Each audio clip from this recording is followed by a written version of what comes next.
Ayun, kamusta? Magandang gabi, Ay, mga inulat mo ako, Pinoygraphers. Carlo. Medyo na-delay tayo ng konti, ha? Oh, nag-brown out pa dyan. Oo nga. Carlo, before we start, katulad Mhm. ng dati, ang ating, let us share to our friends Of that we're course. live para we have more than one viewer. Share muna natin. Of course. Christian, if you're listening, if you can share our live show. And for everyone, welcome. Katulad nga ng sabi ni Carlo, kamusta, kabayan? Magandang umaga, magandang gabi. Magandang gabi. Yeah. Ayun, may bago tayong bago tayong look ngayon eh. So magsusubok tayo ng mga konting I know. yeah, New Year's look. New New Year. Year's look. New Year. 2021 first show. And Uh-huh. makikita nyo naman meron tayong mga tidbits sa ilalim. Yeah.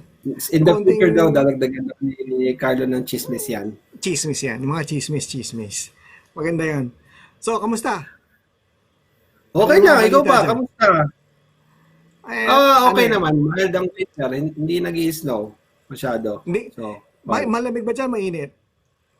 Dito, ang weird eh. Kasi, ang weather dito, sobrang lakas ng hangin. Tapos, biglang lalamig. Sa gabi, sobrang lamig. Maabot ng 40s. Tapos, kanina, umabot kami 80. Parang, ang weird. Buti hindi kayo nilalagnat, ano? Sana, what? Masyado yung boses natin, Carlo. Yung Ano? feed versus yung boses natin delayed. Hindi. Dyan I lang don't sa know if ano mo. you're Dyan dito lang sa sa monitor. ano mo. Yeah, sa monitor mo. Kasi ano yan eh, kumbaga sa ano yan, yung more of reference lang ng content. Ano. Pero mostly audio should be yun yung pinaka-reference ng audio. Pero, ano, So, again, sa baka live, next week, sabayan. baka next week, iba na naman yung gagamitin ko. Yeah, mahilig ka ma-experiment eh. Finding the best way para ano. Well, like I said, premiere was good. But anyway, well, let's Ano? make this work. So, Ikaw gusto mo bang mag-introduce. i-introduce? Ikaw na. Oh, okay. Yeah, ako mag-i-introduce kasi actually ako ang nag-request na i-guest natin. Kasi alam mo yung last na guest natin si Randy Cruz, isa sa mga kaibigan ko dito sa Canada na photographer. Itong next guest natin, isa rin sa mga kaibigan ko. At kung alam mo yung mga tinatawag na idol, mga Lodi, ganon. Itong guest natin, Lodi to. Lodi.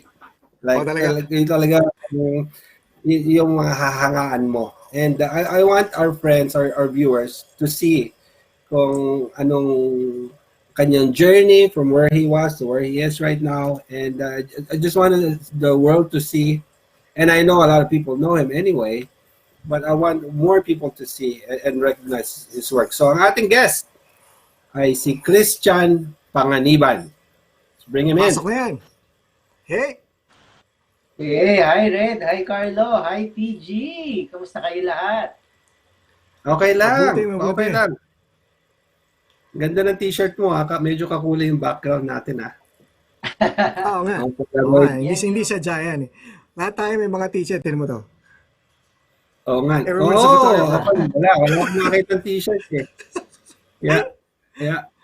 Nagpo-Polaroid ka pa ba, Christian? Nagpo-Polaroid ka pa? Hindi na? It's just that, pero may medium format pa ako at meron akong Polaroid para dun sa... Yeah. Pero wala nang... So, katulad nga ng sabi ko, so Christian, katulad nung, I don't know if you heard the intro, pero sabi ko nga, sa mga photographer na kaibigan ko dito sa Canada as well as hinahangaan ko. And gusto ko makita yan ng buong madlang people, and I'm just proud to share you to our audience and share your work.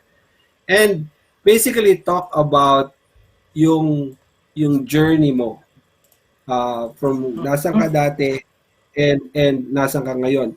If Carlo, if you don't know and if the audience don't know, kung titingnan mo, pag ina-analyze mo to, halimbawa si Roger Federer at the top of his game, nag-retire. Ganon yan si Christian. Ganon ang istorya niyan. From what I see it, right? So, I want you to share that, Christian, ano yung dati nung nasa Pilipinas ka, and then yung kwento mo muna yung buhay mo bago natin Background. tingnan yung iyong photography. Yeah. Okay. So, yung photography journey ko started ever since I was like 12 years old. So, my parents had a Yashica rangefinder. And that rangefinder is still with me. Dala ko yun dito. And I've held on to that camera for the longest time. And then I've shot because my family loves to travel, and ako yung parang designated photographer ever since I was a kid. Long and behold, umabot siya sa university, umabot siya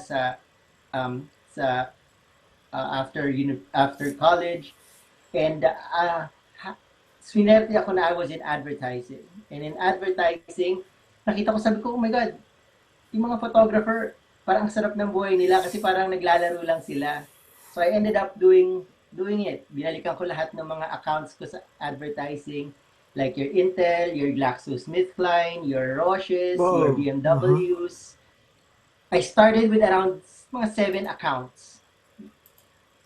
And then yung Kraft and Nike were also part of those too. And dun sa 7 na yun, it just blew up to a point na if you ask me a brand, bumabagsak sa studio ko yon. If you ask me a person during the, say like even early 2000s, I would have had the opportunity to meet them and photograph them. So, and then came 2008, na binigyan tayo ng opportunity to migrate. Alam mo yung mga parang what if, na parang sabi, pag hindi natin ito trinay, baka hindi natin alam. So we did the jump. We went to Canada. I thought it would be an easy thing to just do to just continue it. Kasi I have like 2 books of portfolio of magazine covers, advertising campaigns, editorial photos. It did not work. And Red, you know, I worked for, sabi ko, if I can't shoot, I'm gonna talk photography. So I ended up working sa Henry's camera, and I stayed there for almost 2 years. Until naka-build up na ako ng enough clientele to actually like do freelance work.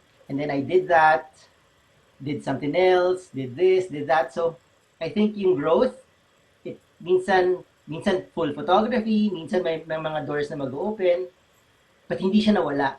The passion is always there. Alam niyo yun, nanakawan na nga ako ng D3 tsaka ng 2.8 lens dahil hindi ako lalabas ng bahay nang wala akong dalang camera. That's how photography lives sa sa akin. So that's in a nutshell, ganun yung yung journey ko. Hey Carlo, if you don't know Carlo, yung Henry's is parang Sam's. Parang Sam's or camera. Sammy's. Yeah. Sam's camera. Parang ganun yan. So, yun nga, sabi ni Christian, like, kumbaga sa Pilipinas, nung umalis siya he was the shit sa photography. Like, industry. Iniwanan niya, pagpunta mo dito, sabi nga niya, kala it's gonna be great, pero it's a different world, right? So, nung nandun ka sa Henry's and then you couldn't get like the bigger contracts, nagsisi ka ba, Christian? Like, did you say, okay, sa akin lang, di na sana ako malis ng Pilipinas? No? Yeah, no din. Kasi ako, like any artist, even when I was starting out, there's always yung tinatawag nating struggle. And I embraced yung I embraced that. Of course, minsan pine-question mo na parang, dati naantay nila ako para, like, they'll wait for 2 weeks just to book me for a shoot. Ngayon, I can't even, I'm pushing myself to do these shoots, and then, parang hindi ko magawa. So, syempre, medyo may mga days na, medyo sad. Pero come to think of it, I'm still in the same field. Tapos, minsan, may darating na, kasi nangyayari, when they realize na, yun sabi mo nga, you know what you're talking about. Nagagravitate yung mga customers before na kasi sometimes you buy something from somebody who doesn't know what they're talking about. Right. And then I end up being friends with them. Like, I know a lot of PG people. Doon ko rin na-meet ang mga PG guys, yung mga bakada sweldo diretsong Henry sa Dire- bumibili ng gear. Ng gamit. Sabi ko, tingin ako, sabi ko, ano bang mga trabaho nito? Ang daming pera. Pero yun nga yung ang isang magandang entry point, if kung gusto mo man kung kahit saan is kung saan na yung direction ng hobby, yung not really hobby, yung desire mo ng, let's say for photographer, doon ka sa retail na yun or doon ka sa same environment. Industry. Kasi doon makikita lahat ng mga doon makikilala yung the best of the best during that time. Or di ba parang sila makikilala kasi again photography most of the time word of mouth, especially nung dati. Kasi bago pa mga Instagram, bago pa ang web ang web publishing, di ba? Parang how do you know people? How do you know kung gaano sila kagaling? Yes. Not unless magdadala ka ng portfolio. Di ba? Exactly. Yeah. Mm-hmm. Pero in like sa Samis, di ba? Pag nagpunta ka doon, hindi mo isipin yung mga naandun din. They're photographers. All of them are photographers. Yes. Yeah. Kaya magandang entry parang point. Like-minded people stay in one place, sabi nga nila. Oo. Saka makikita mo yung latest gear, mapaglalaruan mo, mapag-experimento mo. Parang dream job nga di ba? Pero exactly. Pero going back sa Manila, di ba? Yung photography mo with all the clients, are they all product or personalities or ano yung focus mo? Yeah, so it's a mix of both. So I never feature hindi ko nilimit yung sarili ko to just doing one thing. There'll be days when I'll be shooting, for example, like Manny Pacquiao when he was really young. Etong mga matinee idols na nakita niyo sa ABS-CBN before they even or kung nagsa-start pa lang sila, they'll end up being in my studio. And then yung mga musicians, politicians, I always get the gigs that are from, let's say, like sila sa Malacanang, for people Asia. So, it's pretty much everything. And then, hindi lang nag-end on kasi they'll know, like, ito nga funny minsan, kasi there'll be days where I'll be shooting a TV for Sony and then a celebrity the next day. And then after that, I'll fly to, let's say, like Nueva Vizcaya to shoot dams na nilipad ako ng helicopter. I asked the helicopter to even take out the doors. It is before aerial photography. I'll take out the doors kasi nag-glare sa akin. And then the next day, I'll be like flying to, let's say, sa Davao to shoot for Nescafe just to photograph a lady na may hawak na coffee beans na ganito that they used for a billboard sa EDSA. So, you'll never know. Then, the day after that, mag-shoot ka naman ng brush ng parang food photography for Nor. And then UCC. Tapos bibigyan ka naman ng sapatos ng Lacoste. And then Nike timing naman. Puro it's you'll never know what you're gonna get on a single day, on a single week. Kaya nga very exciting. Parang I know some people are dream, really yun ang dream ng mga Yeah, I did not. Sabi ko nga, I shoot everything under the sun. Right. Oh, para dun sa mga pala yung sorry. Ibeta mo sila dun sa iyong ang tawag dito, your website, and also hold on, sorry. Nawala ako ng konti. Yeah? Okay. Anyways, yun nga. Yung mga projects mo sa nag-cascade na, di ba? So, but then, anong natatandaan mo as your very first photo shoot or paid gig? Both I started Manila and Canada. In Canada, okay. So sa Manila, the one that sticks out sa akin would be the ones that are, it's mostly done by corporate, mga corporate accounts. They have what they call corporate social responsibility programs. And they're the ones na they use their resources to actually help people. So for example, I remember I did a documentary, nag-document kami ng,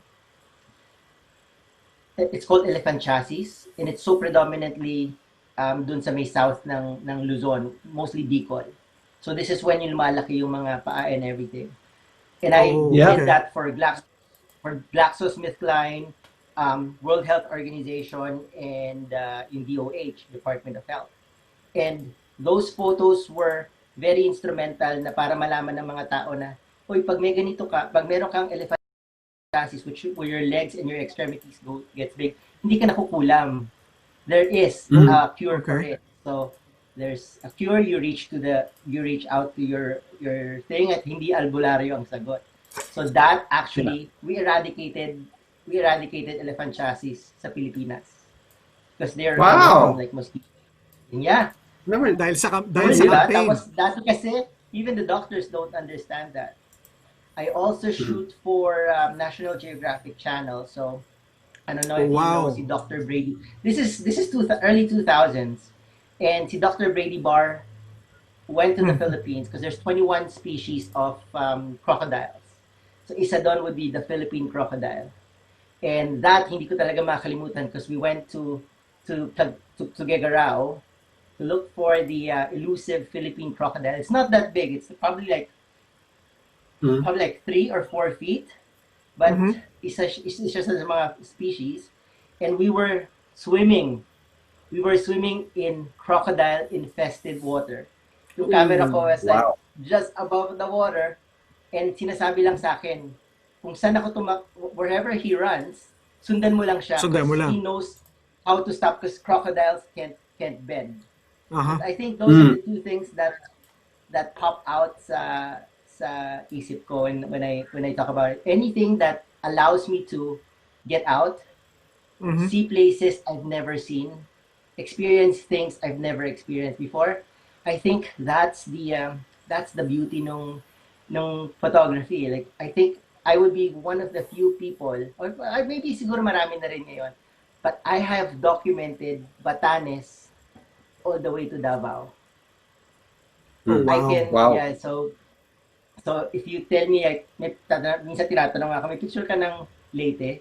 Sabi ko, anong gusto mo sa Leyte? Like, gusto mo yung MacArthur? Gusto mo yung San Monico Bridge? Gusto mo yung... So, yeah, so it's yun yung naalala ko sa Philippines. And then dito sa Canada is, I think yung mga portraits na ginawa ko. So, I think... Ito ba yung larawan, Christian? Yes. Larawan would be one of the highlights siguro ng ng stay ko dito sa Canada because I had the opportunity to pitch this project during the first Filipino Heritage Month. Tapos nilabas natin siya Toronto Metro Hall for a good week and a half. And it's very beautiful because Filipinos are only known as parang sa service, which is your nurses, your hotel, ganyan, yayas, and so what have you. But itong project na to, we looked far and wide, and we found out that there are people who are best in theater, best in PT, best in accounting. We've got directors that nananalo sa Cannes Festival. Like it blows my mind pag iniisip ko lang yung journey ng Filipino. If makikwento ko, sabi ko, if you give me a platform to be able to like tell the story and take photos of you, and then marirealize nila na, oh my God, yung Pilipino hindi lang pala centered to service. That's awesome. Yeah, pasingit lang. Can you guys see my screen? Are people seeing my screen? Yep. Carlo? Yep, they are. Yeah, okay. So ito si Justin Trudeau, so you know, Carlo, ito yung Prime Minister namin. Yeah. Para to si Trump, pero mas pogi. No, hindi. Malayo at mas mabait. Yeah. I'm just scrolling through, Christian, and maybe you want to talk while I'm going through this, okay? Okay. Go ahead. Yeah, so we had this rotonda sa Metro Toronto Hall, which is where pretty much all the business ng City of Toronto happens. That's where you do all your your mga taxis and everything. We've had this rotonda, which is a hub na dinadaanan from all directions. And people would see these prints. They would be your, yun nga, yung mga Pilipino na talagang made a mark. Meron nga tayo, I was telling you yung feature, meron tayong journalist, meron tayong TV broadcaster, meron tayong advertising agency na they are leading the multicultural advertising campaigns. We have everybody represented doon sa sa lugar na yun. And we also featured yung, can you imagine, hindi ko rin to alam before, but there was a Filipino senator, right? Red? Yeah, si Jun Verga, yes.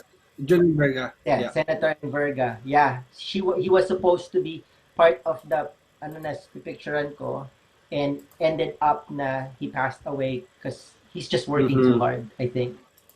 Yeah, he was the first Filipino senator here, Carlo. Senator, yeah. Wow. The lady in the middle is, yeah. On the previous page, the lady was si Maribel Taruk. I think he's related to the Taruks. No, the other one. Joe Taruk. Taruk. Si Joe Taruk. Yeah. Not this one? And then you know what? She has her own program sa CDC every week. Yeah, Yeah. And then we've got activists, poets. So it was a really successful. We were supposed to do that guy on the right, Jan, which is that one. His name's Mogi Mogado, and he's maniwala ka't hindi. We have a Rizal Park in Markham. Have you seen that, Red? Hindi pa, but I know about it. Is it this one? You know about it? That's Mogi Mogado. He's the sculptor who did that. And oh my God, like if you see it, pag nakita mo parang modern take ni Rizal, made of bronze, yeah. Okay. Really proud of see him. That. Yeah. And then meron ka ditong picture. I'm just gonna go out of this. Kasama mo yung mayor ng Toronto. Okay. So on the same time then, I'll explain it na rin habang binabrowse. Yeah, go ahead. Part of the first Filipino Heritage Month is, remember when people always say na parang kung ano yung nakikita nila sa media na parang poverty, tragedy, calamity, ganyan. I showed yung 12 photographs of the Philippines. That's your Calao Cave, your Mount Mayon, your Banawe Rice Terraces, your Malinta Tunnel, which is in Corregidor, Manila Bay. So we featured all these places, and ang unang sinabi ni Mayor Tory is, are these in the Philippines? I said, yes. Tapos tinanong niya, are these paintings? Sabi ko, no, they're my photographs. And alam mo yung sinasabi lagi na alam mo yung lagi nilang sinasabi na parang, if you find it na hindi ka makapaniwalaang Pilipinas yan, then that's a plus for us. Because I got your attention. If your photograph moved to the level na parang painting, then you just made yourself an artist na hindi mo sinusolicit, parang gano'n. So, and it's funny because these dignitaries, pagtapos ng speech nila, they go. He actually went from one picture to the next asking what it is. So, as in nakakatuwa, and you actually see it during the flag ceremony, and the Philippine flag is actually waving at the background. Oh, wow. Yeah, this is it. And so this is the old City Hall to, di ba? Christian. City Hall, old yes. City Hall ba to? Yeah. Yes, old City Hall. So, and we were on top of Yeah. Sorry, I was gonna say. Yeah. Carlo, bring us all back in, please. The three of us. But, tingnan mo. See? Lodi. Idol to. This is kumbaga sa Roger Federer to, pare. Kaya gusto ko ipakita. But hindi pa tayo tapos. Titingnan pa natin mga pictures mo. But so yun is Toronto, as you know, is a like premier North American city. You know, kumbaga, that's Toronto. And yan, si Christian, nag-exhibit siya doon. Like, politicians look at his work. It's just great. Just so very proud to show that. So, yeah. Thank So, you. nawala ka ba, Carlo? Hindi. Yeah, Andito ako. last year yan ang highlight ng ano parang we were so proud to be Filipinos for the whole month of June, and I think we were carrying it over to August to until like Christmas, and then of course COVID came. I was actually thinking yung second Filipino Heritage Month, and then all the ones progressing would just escalate na paganda ng paganda, padami ng padami. And aside from yung dati red na magkakahiwalay tayo, right? There would be one Filipino party, parang ganon, kumbaga, na i-celebrate natin yung ating independence, right? So, it's a that's fun gonna happen. endeavor. That's gonna happen. But, yeah, I mean, what can you say, Carlo? So, kita mo nga, di ba? From Manila to another completely different place na totally foreign. Tipong, anong gagawin mo dito? You manage to, di ba? Dahil sa passion mo, naibalik mo at the same time, bumalik ka where you were. Di ba? Parang, doon yung level, tumapat ka pa rin doon. Kung talagang gusto mo eh. Yeah, oo. Parang si Federer, kahit si Federer, kahit sa mong court paglaruin, si Federer pa din yun. Yeah. So, ganun. Exactly. Ano yun, Carlo, and then, just to give you a background, like I never really looked at it, let's say, sabi nung iba parang, wow, ang galing, you get to photograph itong mga celebrities. I take pride when I'm taking, let's say, celebrities or famous people to portraits of family pictures. And I know even Red, I think you've seen this one. Sabi ko, trip lang. Sabi ko, one Christmas, photograph ko ng mga lahat ng pamilya ng kaibigan ko. And I did it. I gave them like dates. Sabi ko, book it. I'm gonna shoot it for you for free. Consider it as my gift. And everybody came in with, sabi ko lang, gusto ko lang all white tops and and jeans. And then I was able to come up with a body of work. So kung ano pa man sila, it's ano ba yung term? Parang it's the journey, it's the memories na natatandaan mo, it's the people that you meet as well. So anywhere, kahit saan yan. Pero makikita mo nga, there's almost two types of photographers. Yung merong techie at meron yung talagang people who captures the moment. O maybe tatlo. Yung meron yung kombinasyon. Di ba? Yeah. Kasi for you to be able to do all this stuff, kailangan kombinasyon ka dahil both on your technical ability at the same time yung passion mo on what you want to take and what you want to capture, kailangan sabay eh. Kasi pag hindi, parang mamimiss mo yung moment eh. Kung technically hindi ka masyado, hindi mo kabisado yung camera mo o hindi mo kabisado yung dala mo, you'll miss it. Parang sa'yo, yung camera mo, it's an extension of your eye. Kumbaga parang pakiramdam ko, hindi mo na kailangan. Parang andyan lang siya. Nasa tabi mo lang. Pag kailangan, kuha. Yeah. Pag Kasi that's the only time na makukuha mo yung mga yung mga moments na yan. But at the same time, again, as a photographer, capturing the moment is one of the most, parang, parang yun yung hinahabol eh. Most of the pero time. Di ba yan, I think yan yung discussion lagi na minsan some people are becoming too technical pagdating sa photographs. They will, or pagdating sa gear, they'll be too technical about it, and then let's say even yung output mo. Even yung output mo, like my outputs are all dumadaan siya lahat on a loop. Kung paano ko tingnan yung film ko dati. So ganun detalyado. Yeah. Detalyado, oo. Pero in a general thing of, tama ka, Carlo, it's like a balance of a little bit of this and balance your technical and your artistic side, you put them together, and you come out with something. But again, if you are, tama ka, you have to be critical with even your gear, your output, yung paano mo gawin siya. So, yeah, it's Kasi nga, it's yun a nga, balance. parang, plus, di ba, yung medium mo is your message. Because, kumbaga sa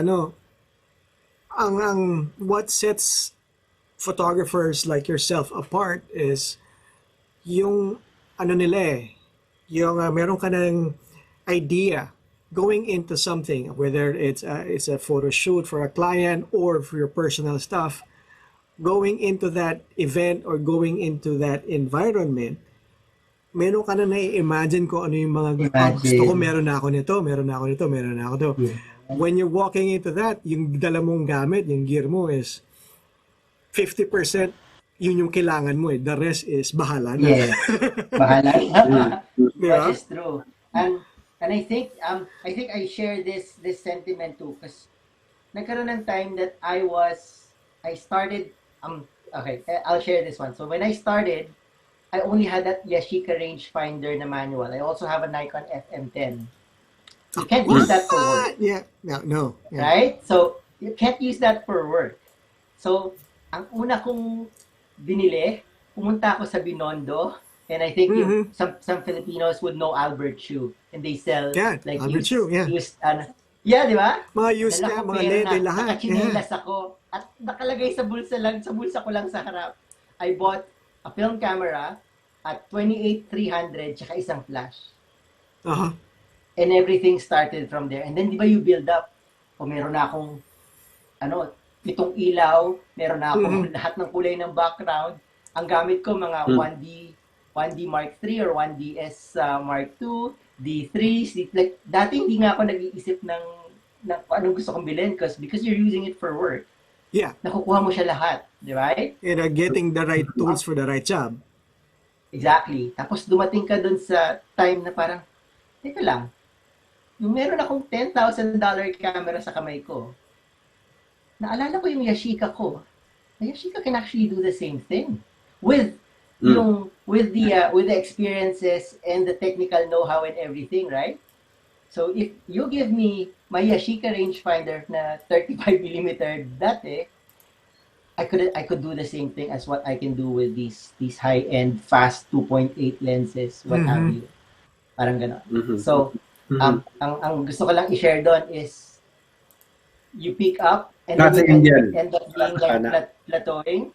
Tapos aabot ka doon sa I think this is the level na I don't wanna with all humility pero parang I think this is how yung mga idol ko would have felt. Like ang mga old school ako old school like, I don't really follow Instagram and tingnan yung mga bago. I'm stuck with my Platons, sila Reza, Cartier-Bresson. I've got, di ba? I've got, I always like books like sila de Machelier, Robert Capa, and then sa Filipino books ko, like, you've heard of sila Bien Bautista, sila Emil Davocol. Yeah, they are my idol. Si Mr. Davocol yan. Si Davocol. Ang dad ko, kumbaga sa they worked together at one point. So, as a young kid, nakita ko yung work niya at nakita ko siyang mag-work. Yes. Oh my God. Like, if you tell, pag sinabi mong the vocal, kinikilabutan ako. Yeah. So, Carlo, alam mo kamukha mo siya. Oh no! Kasi ganyan yung nun Hey, dito, di ba? Yung look niya Pogi din. Laging nakaganon yung buhok. Pogi. Well, anyway, just to give you a background, the Vox was actually the guy who I looked up to, and then in one shoot, parang sinagsama-sama sila ng mga photographers, 10 yata kami, and I get to be with him sa room. Kami pinartner sa room. Matawag ako sa wife ko, sabi ko, Ban, hindi ako na starstruck sa mga artista, hindi ako na starstruck sa mga like sila Gary, walang kwenta sa akin. Kasama ko si Davocol. Like that's nabaliw sa photographer na hindi naman kilala ng mga. But that's it. You go to and then Siya Those yung are nag-invite sa heroes. akin yeah, they're my heroes. Totally like my heroes. And then like even when I came here, si Bien would give me a book. I'm also a member of yung Camera Club of the Philippines atin during that time. And it's nice to be part of a club. Just like yung PG. Yan yung una kong mga nasalihang grupo dito na it pushes you to photograph. Yeah. Sino mo ba yung mga camera club? Oh my gosh, nag-blank out ako. Meron tayong PG member na alam ko na taga ng Camera Club of the Philippines. Yes, si Bong. Si Bong. Yeah. Yeah. Yes. Si Bong, hindi kami nag-abot, but he joined first before I joined. I think he went to the US bago ako sumali.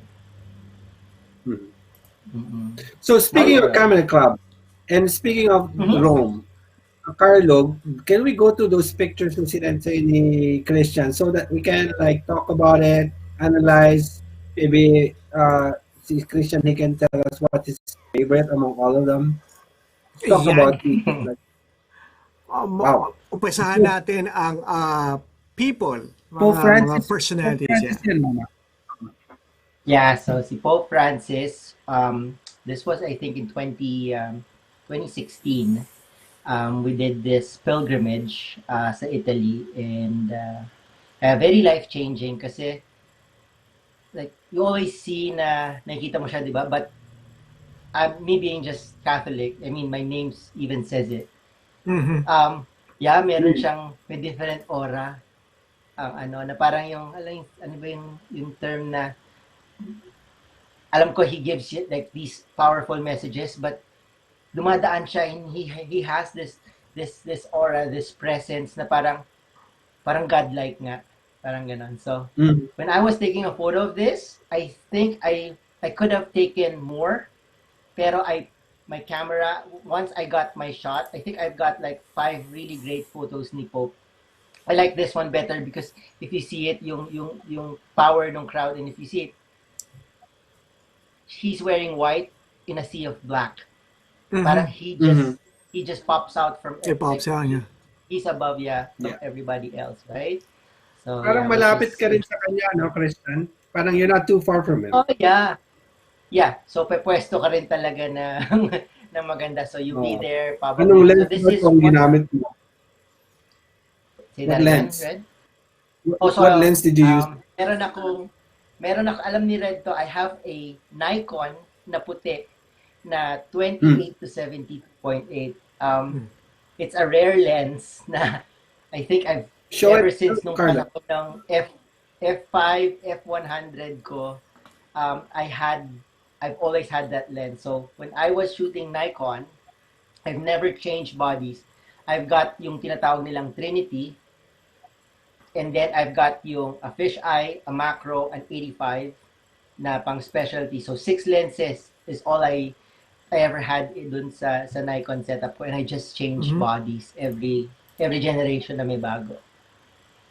So yeah. Nandiyan yung lens, nandiyan yung lens sa'yo? I don't have it right now, right? It's fine. Okay, let's move on, Carlo. Next. Who is she? So this is Nikki Hill. You sent this photo, Christian. May reason ba? Ano to, Red? This was for an ad for Pen Shop, and Nikki Hill is a singer and an MTV VJ. Sorry, not VJ. Mix VJ. Mix. Kasi wala palang MTV sa atin. Mix, which is yung MTV version ng Pilipinas. Ano to, film ba to or digital? Kasi so this is digital na. I think during this time, I had this camera. It's called a Fuji S3 Pro. And it was a 6 megapixel camera that interpolates to 12. And during that time, parang you're trying to get bigger pixels. So this was my studio, that was my studio camera. And then, good enough. The reason why nung panahon na may Fuji, they were all using Nikon lenses. So, swerte. Okay. They shared the same Nikon platform. Bamboo. Okay. Si Bamboo to, So no? pag nakita mo to, that previous shot and this shot was actually shot sa studio ko. My studio was called Lumina, which in Latin is light, right? And if you see this, like I like the idea dun sa studio ko, I made it look like yung parang cyclorama yung buong corner na yun. Yeah. And I've seamless. And I've always parang you're just floating kung ano man yung ano mo. So this is Bamboo, and oh my God, believe me, this photo shoot was awesome because Bamboo arrived parang 2 hours early, and he was Sobrang just pro niya ni jamming. Bamboo. Yeah. Yeah, he was just jamming doon so dun sa studio ko I have a reception area, a studio, and then sa likod yung makeup, dressing room, kainan, at everything. But he was just staying front and he was playing and it was resonating dun sa buong studio. And sabi ko, my God, para may libre akong concert for an hour before nag-start yung makeup. The reason why I get these is I'll tell Carly yung trick. So when everybody else, before ang studio would always be in Makati, and then we also have a studio before sa Ortigas. In 2006, I opened up a studio sa Quezon City, which is sa gitna sa sa Quezon Avenue, in between ng GMA tsaka ng Channel 2. Yeah. So I would photograph somebody from GMA ng umaga, lunch break, and then ABS naman sa sa hapon. So it's funny because hindi sila pwede magkita. Hindi pwede siya magkita eh. Oo. Hindi, kasi that would be like, parang, so you have to time it properly, right? Parang meron kaming, yung trabaho ko dati kasi meron kaming post house. So in one room, nag-i-edit kami ng commercial ng Pepsi. On the other room, Coke. Hindi sila na pwede magkita. Hindi sila pwede magkita. So, pagkaaway ng Marcel. Paano mo, so, ang logistics mo noon talagang strict ka sa schedule. In and out kasi magkatabi lang, nasa gitna ka eh, no? Magkatabi, oo. Minsan nga nag-overflow eh. Like, I remember I shot, what's her name? Anyway, it slipped my mind. Yeah. And then she doesn't want to leave. Kasi parang, oh no. Ang ginawa ko kasi sa studio ko is I made it very conducive to my clients. Let's say like, yung mga clients ko ng Nike, when we do a photo shoot for the day, so they book the day, yung client ko would go there and do his or her work. Kasi nga, mayroong table, ganyan. And it happened din sa kanila that they don't wanna leave. Tapos sa gabi, when everything's done and everything's a wrap, yung studio turns out to be a bar. Party place. Hangout place na talaga. Kaya nga, parang pag sinasabi ko, really guys, you pay me to do this? Tapos sa dulo, magiinuman lang tayo? Parang, I would do it for free. Yun nga yung masaya. Libre ka ng concert, mayroon nga pang happy hour, di ba? Tama. Tapos, bayad ka pa. Perfect, perfect Oo formula. nga. Yeah. Nasa Manila yung trabaho ata ako. Carlo, are there more pictures, Carlo? Yeah, marami pa tayo. Okay. Yeah, so, kasi gusto ko isasagot yung mamaya kay Christian before we proceed, Christian, nandito ba yung favorite photo mo sa set na pinadala mo kay Carlo? Did you send him your favorite photo? Do you have one favorite photo? Sandali. There's one there. Yeah, meron dyan. For sure, meron dyan. Okay. Because I just wanna know what that is. So. Okay. Ito ba? Yes. Or do that. Yeah. Do that and then the next one then. Because those two are very important to me. So, if you see this photograph, this was shot probably 2003. Look how young he is. Yeah. And I don't even think you remember Innocent. I don't even think people remember him na ganyan na walang bigote.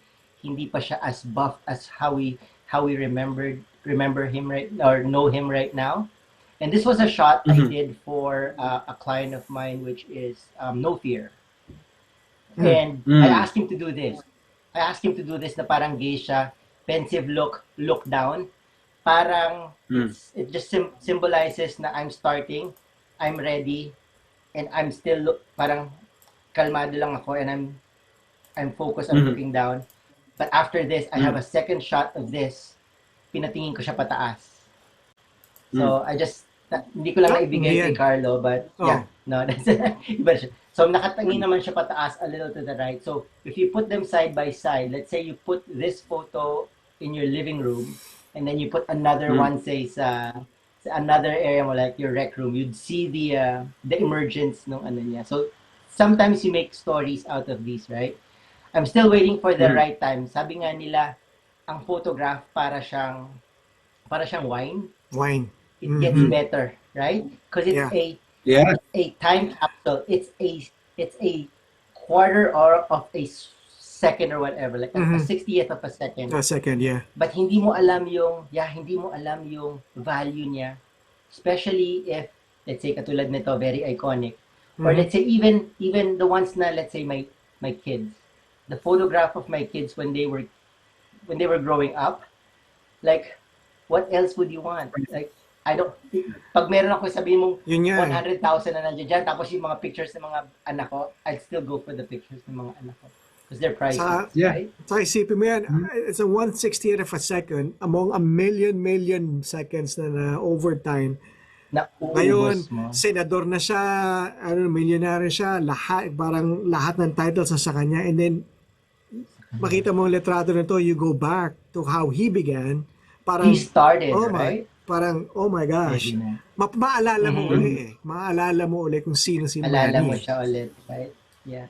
Is this your? And this was a set too. So this was a set that I also lighted for them. So parang photographer/DOP ako dito sa location na to. So yeah, so if you see it, there's a graduations na malinaw siya. Then there's your shadows, and then your midtones, and then your dark, and then sa likod nilagyan ko pa siya ng konting liwanag para mag-kick siya from the black sa likod. So yeah, everything about it is saka sobrang subtle lang yung kicker mo sa likod eh. Ang hirap niyang kunin eh. Ang mga kicker na subtle. Yes. Yeah, especially like Kino flows. Yeah. Favorite yan yung ito. mga barn doors na pwede natin. Yeah. Mga ilaw ko doors ngayon, natin na mga pwede natin. Paliitan na lang ng opening. Kaya pala may tinitingnan ka sa likod eh, no, kanina. Tinitingnan ko yung mga yung mga ilaw na nandiyan dyan sa sa likod. Parang ito yung mga barn door mo. So, yan. Mga so if you see light, di ba, Carlo, like I have big octa boxes, big soft boxes and everything. Umbrellas, ganyan. The power of a standard head with a barn door on portraits, alam ko yung iba is shock and awe. But when I'm doing some of my personal work, the lowest amount of light na controlled tends to give out the best portraitures. Ano nga eh, ngayon ang best friend ko ngayon yung cinefoil na itim. Bali siya, parang aluminum foil pero itim na you can bend and wrap it pag nilagay mo sa ilaw. Meron ka ng snoot, meron ka ng barn door, meron ka ng kung ano-ano na extended standard head, Yeah. So parang sa natutunan ko 'yon sa mga sa mga iba naming shoot ng film. Bale, may mga gaffer na ang lalaki ng mga ilaw nila, pero syempre iba hindi na nila dadala yung barn doors dahil ang lalaki. So meron na silang parang mga aluminum foil na malalaki na nirarap around nila ganun, tapos pagtapos na tatapon na nila. Tapos less gear ika nga. Kasi binibend nila yan eh. Binibend nila, minomold nila talaga yung ilaw kung paano saan tatama yan, specific control it. Yeah. Yes, that's true. Malulupit yung maganda yung understanding of it. Carlo, can you go through dun sa thumbnails? scan lang natin. So, Christian, this one is your favorite of all time, this shot here of Manny Pacquiao? Again, probably one of the top, yan yung mga one of the top 5 ko. Let's say top 5. Okay. Yeah. Okay. I Nagpadala ka ba kay added Carlo yung ng landscape? Meron. Okay. If you see it, itong dalawa, I'll just show you yung dalawang portraits dun sa these two. So if you see it, you'd be you're gonna find out na I love taking photographs of people and places. Okay? And nothing is best if it was a portrait of a person on their natural environment. Right. This was a photo sa Batanes, sa Chabayan, Sabtang, I think. Sa Sabtang, and this was actually featured sa Toronto Camera Club na naging member din ako when I first started here. And they actually asked me, can we use this as for the year yung dun sa brochure nila for new members, parang flyer nila to attract new members. And I said, like, yes, of course. And then ito yung mga kinds of portraits na gusto ko. Natural light, walang ilaw, one-on-one connection with the subjects. You tell them what you want to do, and then you take it. Pero sobrang detalyado siya na anong gamit mong lens dito? Full frame to, definitely. Actually, hindi. 1.3. I think during this time, nung hindi pa uso ang mga ambassador, I was actually shooting for Canon, and I was actually writing about Canon gear. Pag meron lumabas sila saying 30D, I would talk about it doon sa launch nila. They'll give me the camera before, and then I'll take sample pictures, right? So I used to do that before for Canon. And I was using a 1D Mark III dito. So I think that was a 1.3 crop. 1.3 crop. With a 24-70 na 2.8 lens. So. Talim no? Ang talim. Yung detail, nung skin, lahat.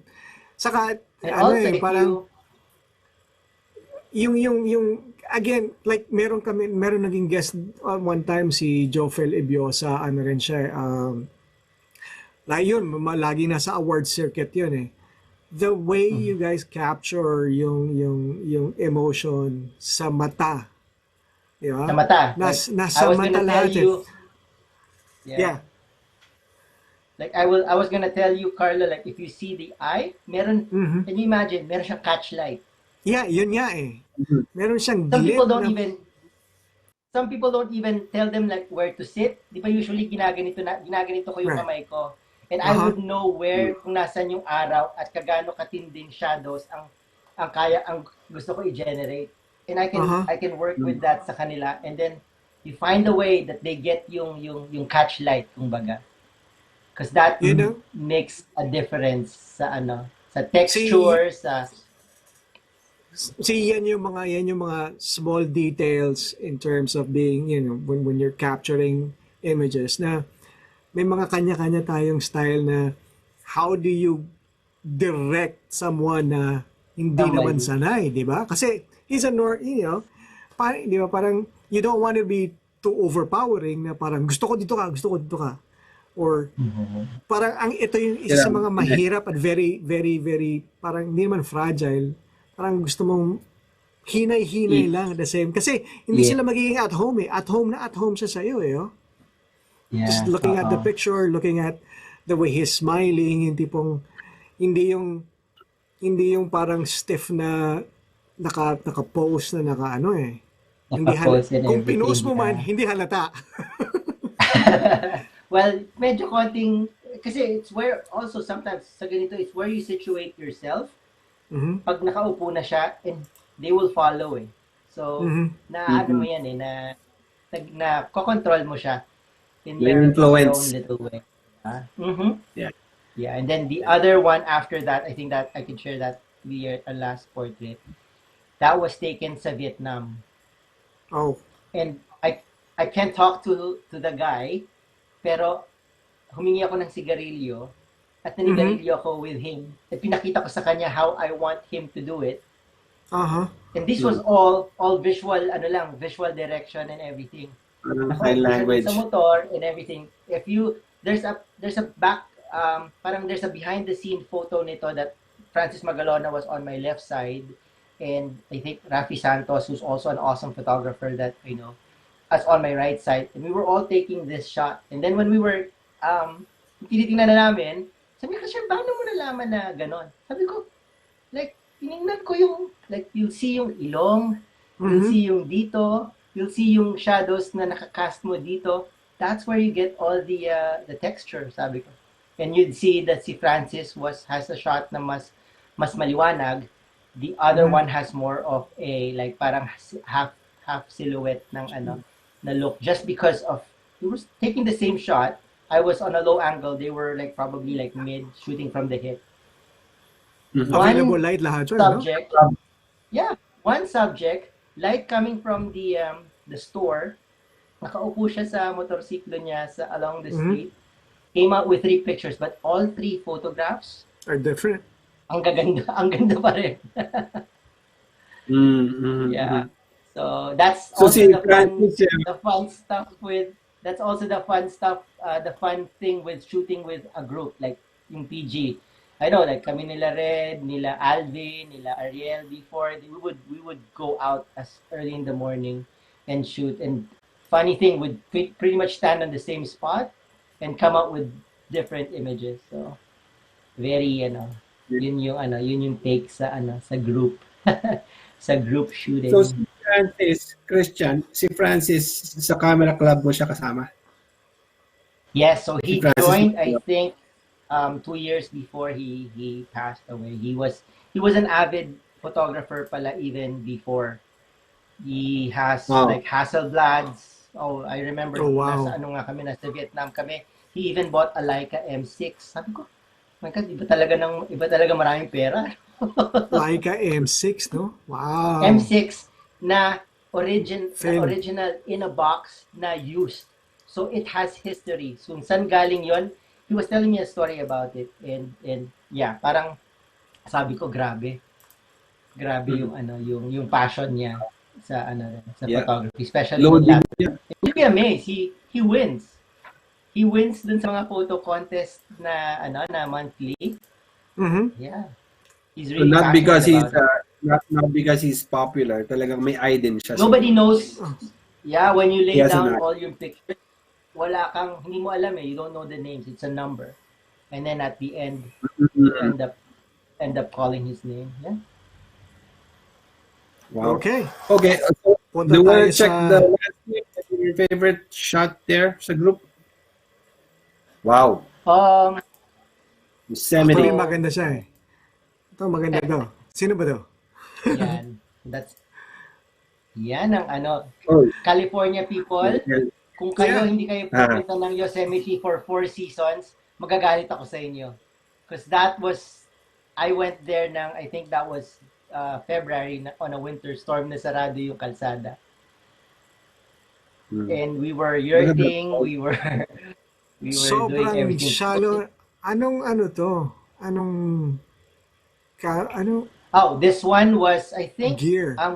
Kinuha ko to with, so recently, Carlo, I've been shooting with Fuji. So X100? XT100? I started with an X100 kasi I joined a workshop ni Mary Ellen Mark, who passed away I think 2 or 3 years ago sa New York. And there was one guy there who was the sales advertising manager ng Leica. He moved to Fuji and he was talking about this X100 camera.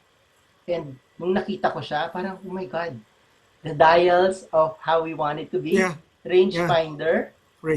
No questions asked. Yeah, no questions asked. Like, I've been dabbling dun sa mirrorless even before nagka-mirrorless with your Panasonic GF1, your EOS M, and then lumabas na nga tong X100. So, it was, even before na nag-mirrorless yung mga tao, I've been following it with APC sensors. So, ano to, di ba? Ang X100 is, hindi siya Micro Four Thirds to, di ba? O hindi? No, Hindi. APC APC siya. pa rin? Yeah, APC. Oo. APC siya sa 1.5. Selfie ba to, Yeah. Christian? Selfie tong shot na to. Is this a selfie? Taken with yung Fuji. Nung time na yan, ang combination ko was an XT1 and anything. And alam mo naman, nakakontrol siya sa cellphone. So. Sa cellphone, yeah. Selfie to. Correct. Wow. Can you imagine? So, diba? did you go alone? Did you go alone here? Did you go alone? I was with Okay. 2 other photographers. Yung isa si Oliver, and then the other one is we actually have may friend kami sa Union City that we always go. So ang ginagawa namin is you've seen workshops, di ba, Carla and Red? Di ba ang mahal? So we actually found a way to make everything affordable. So we'll book our flights. Pagdating doon, we'll have 1 suitcase. Lucky me. 2 dosenang hard-boiled eggs. Skyflakes. So hindi ka man kumain sa mga magagandang lugar. Di ba? Minsan nga may dumaan pa kami ng Jollibee para kumuha ng 3 bucket. But anyway, long story short, we can do Yellowstone, we can do Grand Tetons, we can do Yosemite, we can do Death Valley sa halagang $300, $400. Oh, wow. Wow. At tutulog, Yeah. at tinutulugan namin, alam mo, Yeah. for 1 person. So the airfare, kanya-kanya, pero pagdating mo doon, babagsak ka ng $300. Tumatagal yung $300.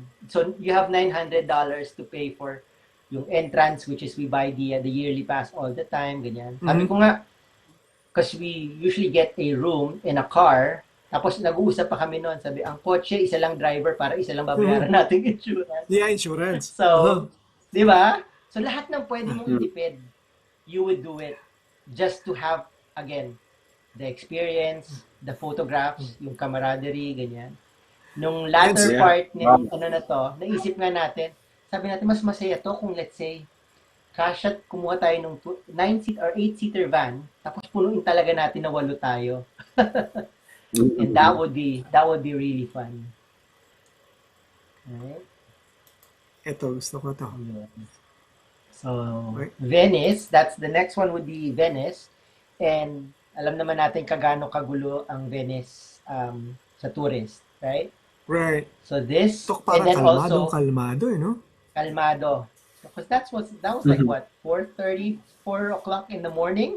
Naglalakad na ako sa kalsada, and yeah, this one, wala akong dalang tripod, but I shot it at f16, I think, para makuha ko yung light burst dun sa likod.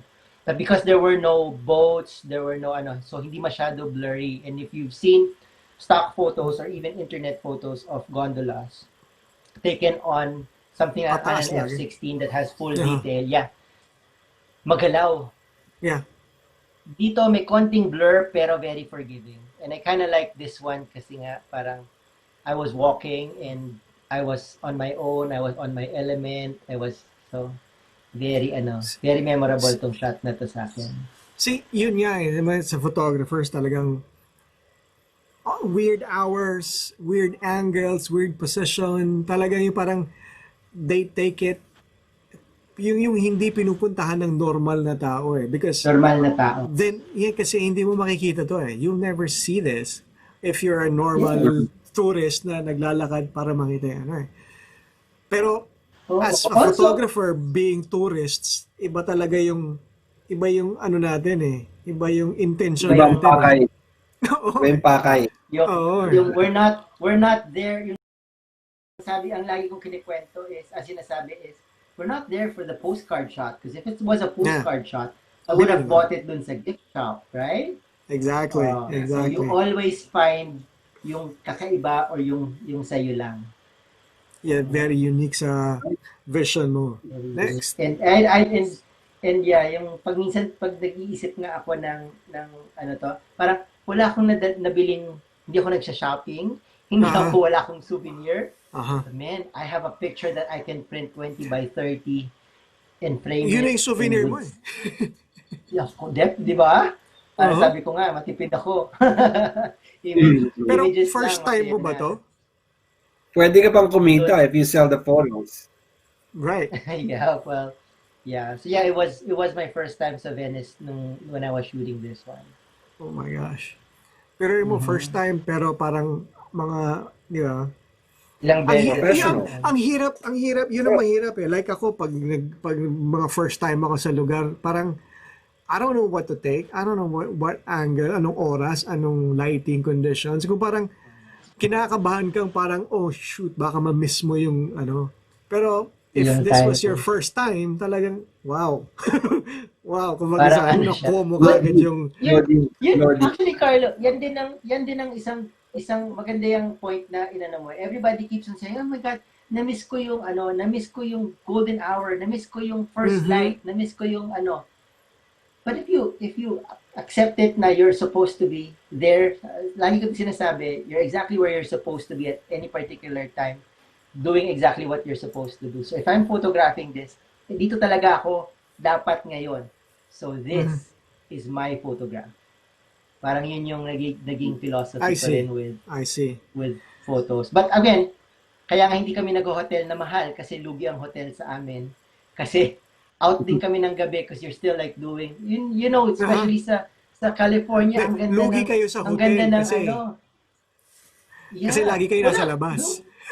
Oo, hindi nga, di ba, you sometimes forget to shower just because toothbrush ka lang tapos sunrise na.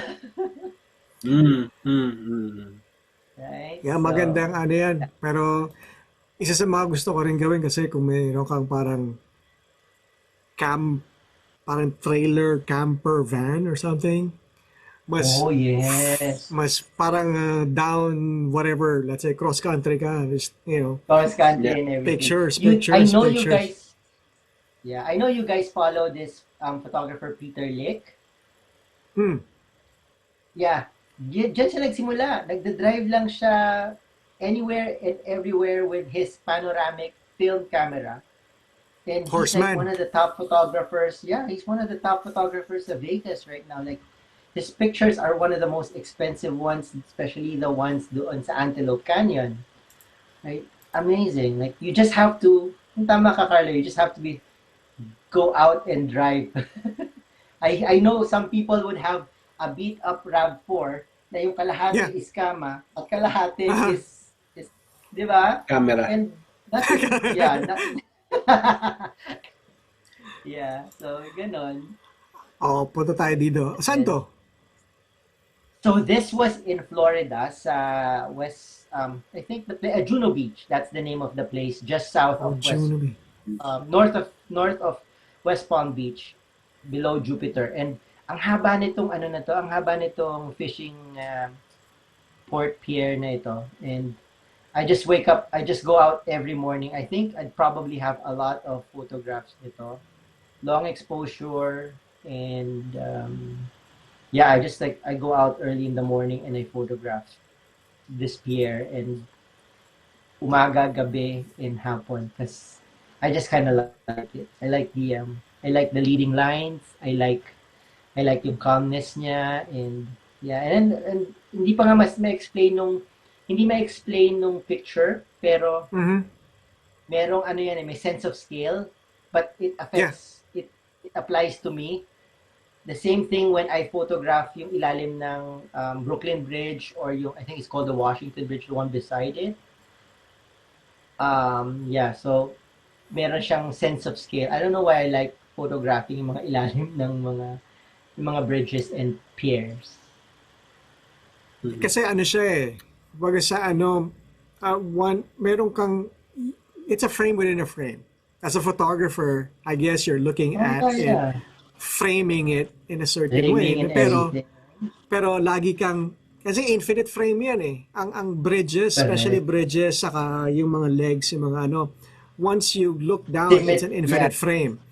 As a photographer, meron kang parang close to, not really fetish, pero yun yung desire mo to frame it in a certain way, in a certain, para pag tinignan mo, parang, wow, naka-frame pa rin siya meron doon. Siyang, yung mga sabi nga nila, yung lines, symmetry, lahat yan na nalilid ka sa sa ganong, yeah.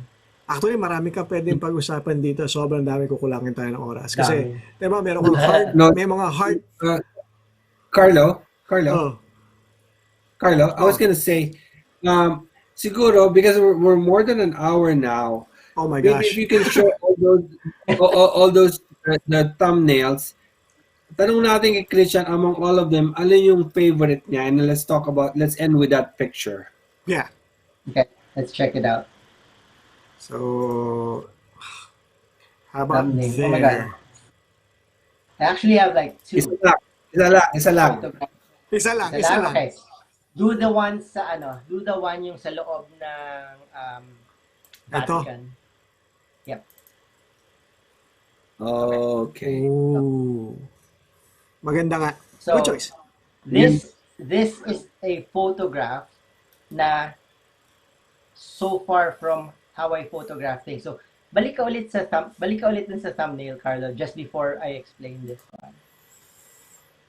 So, if you see it, dun sa mga photographs ko, meron akong look na walang tao. Virtual Arab, yeah. Eiffel Tower, Right. yeah, right.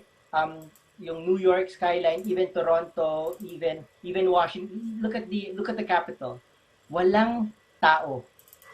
Because I like the idea that I'm photographing something na walang tao. And these you don't get this at 9 o'clock in the morning. These were done at first light. Right? Like so.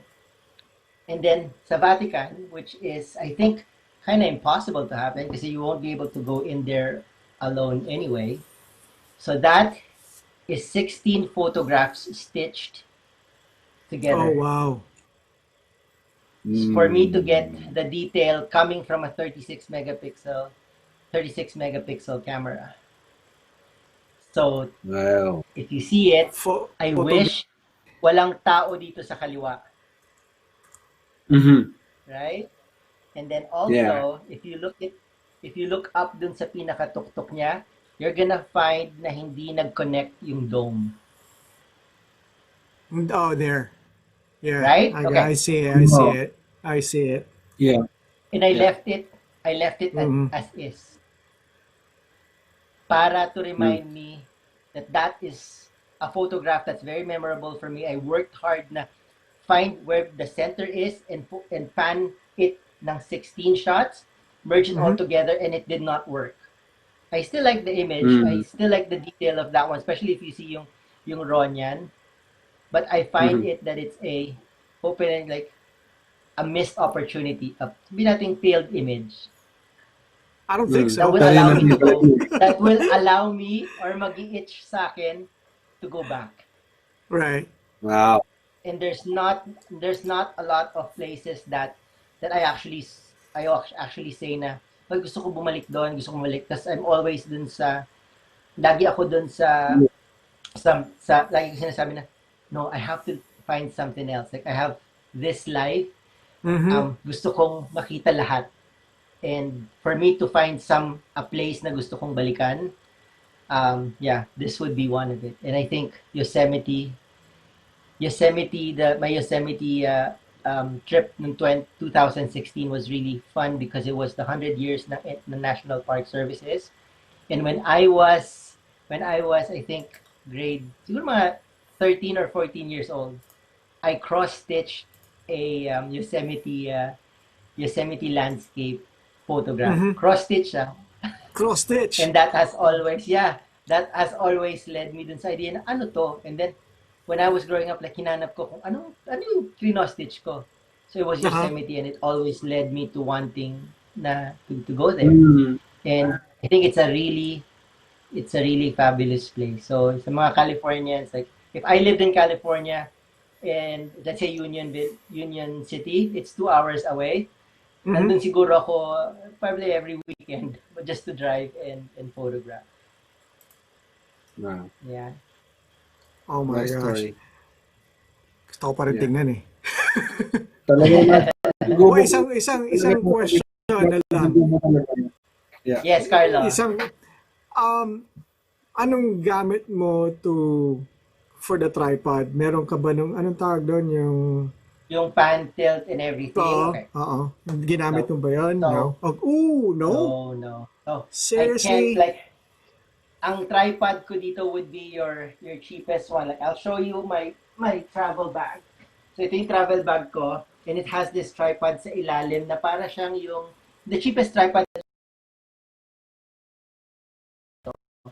yung merong nakabaliktad din. And just the knowledge of you have to like overlap a third every time you do a pan. Doon lang ako nag-stick. So, of course, pagdating mo sa taas, the perspective would be totally different at 24 millimeters. Hindi ko na perfect yung ano. But again, siguro if I had the gear, that would have done the job. Yun eh. Correct. So, hindi lang siya na, hindi ko siya anyway, bottom line, hindi ko siya maayos. But, I always look at that and hindi napapansin. Pag hindi ko sinabi, hindi napapansin eh. I know. Yun nga Hindi eh. ko na nakita. Meron din kasabihan ng mga photographers, di ba? It's a imperfect perfection or perfect imperfection. Na, That's a nice saying.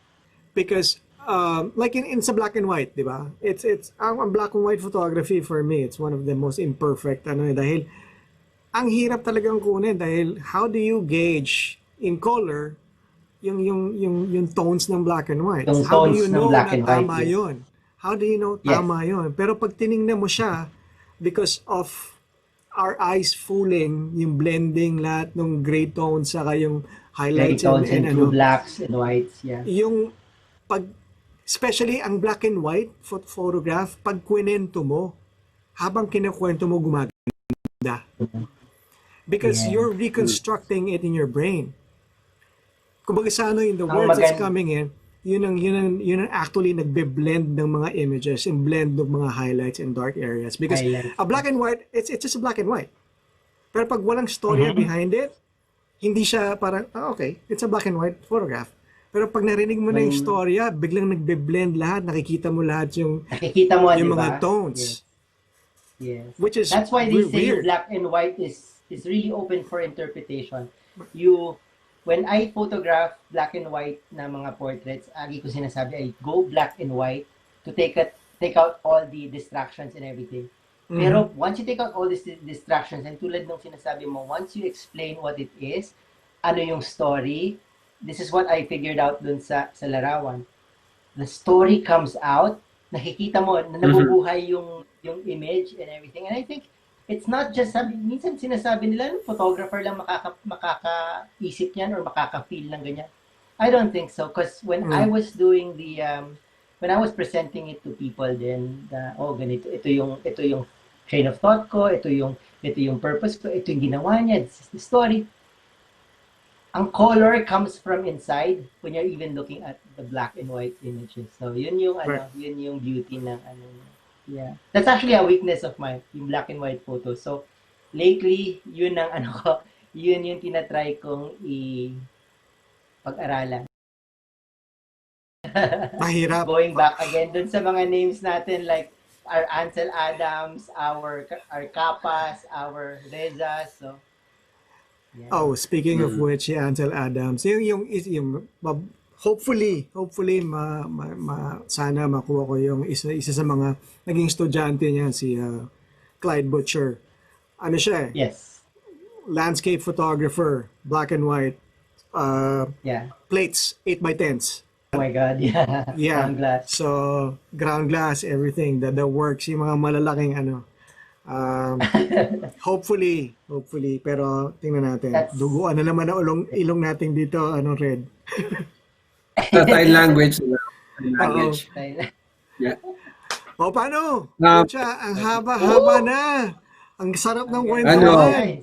Sabi ko sa'yo itong guest natin is Lodi to, Lodi. Idol. Thank you guys. Thank you sa pag-invite sa akin. Thank you for the kind words and guys, definitely. Nito is if ever matapos tong pandemic na to, we have like a PG party. Yeah. And also, Christian, so that you know, is you are welcome to be a host a guest host too. Oo. Especially if we're talking about yung proposed guest ni Carlo. I mean, magandang ang co-host is someone that's more knowledgeable in that. So you're welcome to co-host.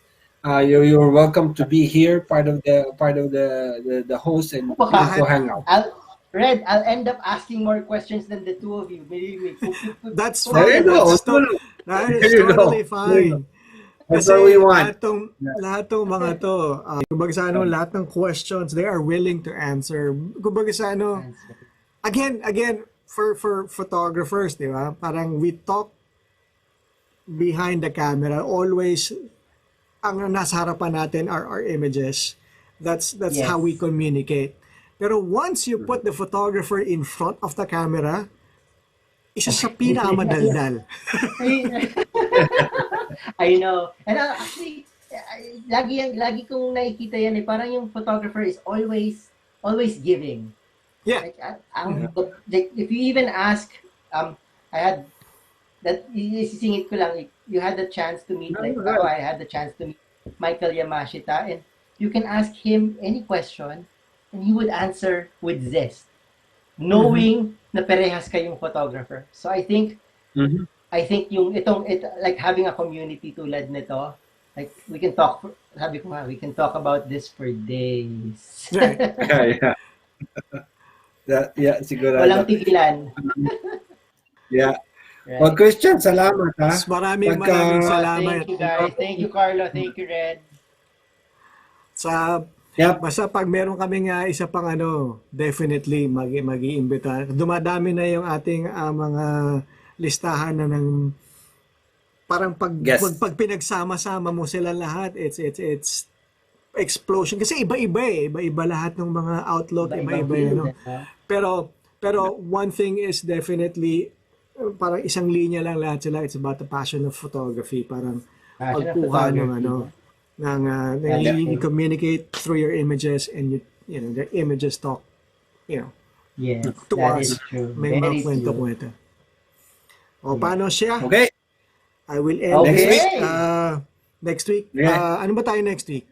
Hopefully, meron tayo isa pang na parang kung tayo lang, or niluluto ko pa isa na si Louis Aguinaldo, commercial photographer din. Louis is a friend of mine sa Philippines. Yes. Yeah. I go to wala pa ako sa studio, I go to his place. Oh my God. I'm gonna text him at sasabihin ko. Yeah, kung okay siya next week. Next week. Ghost ka next week. Ito pa, isa pa, inaano ko rin si oh my gosh, nagba-black out na naman ako. Na-excite ako si Louis. Sige, maalala ko yan next week.